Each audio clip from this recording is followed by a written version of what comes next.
Thank you, Mr. Chairman. I'd like to start out by submitting for the record, without objection, the press release mentioned by Chairman Green, if I may, where it says that there were 10,070 non-citizens processed on an average per day via the CBP One app. I'd like to submit this for record, sir. Without objection. Ms. Acer, does that sound like hiding the data? No, it's not hiding the data.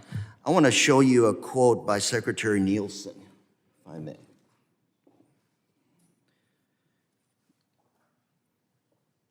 So we prefer, Mr. Wolf, we prefer people showing up at ports of entry as opposed to between ports of entry? Yes, no? Absolutely, and I would say you that that is accurate. What I would say is that the migrants are not breaking the law. Thank you very much. DHS is breaking the law with the parole You got other program. people you can address here, but I just have 3 minutes left.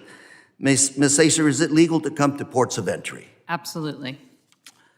I want to show you a couple of pictures here of the refugee challenge we have in the Western Hemisphere.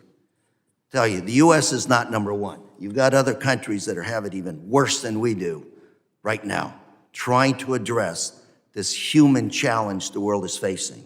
I'm going to show you also a picture of the Darien Gap and a young girl who's separated from her mother. She's not coming to Disneyland. She's trying to survive. Ms. Acer, let me ask you, did Secretary Mayorkas create the COVID-19 pandemic? No, sir. Is he responsible for the unprecedented violence, gang violence, extortions, assaults in Central America? No, sir. How about for the ongoing crisis in Haiti? No. The economic instability in Venezuela? No. Human rights violations in Cuba? Absolutely not.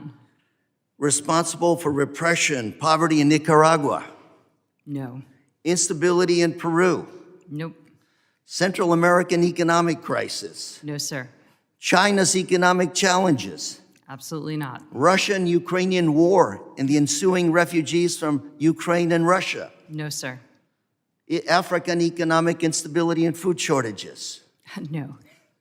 America's stunning economic growth, strongest in the world? No. Probably not.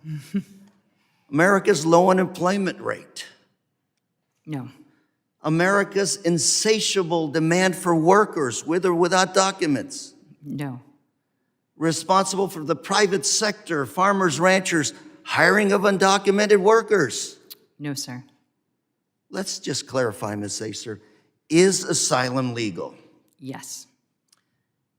Is approaching our ports of entry and asking for asylum, is that legal? Absolutely. Is that legal under international law? Absolutely.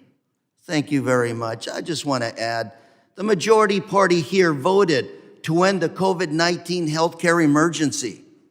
And in doing so, you voted to lift Title 42. What was left, Secretary Mayorkas has managed. He enlisted the help of our neighbors. No other time in the history of the U.S. and Mexico have we had such a great working relationship with Mexico and the others through Central and South America on the issue of the refugee crisis. So to say that Secretary Mayorkas has been derelict of his duty is misleading the American people and presenting misleading facts.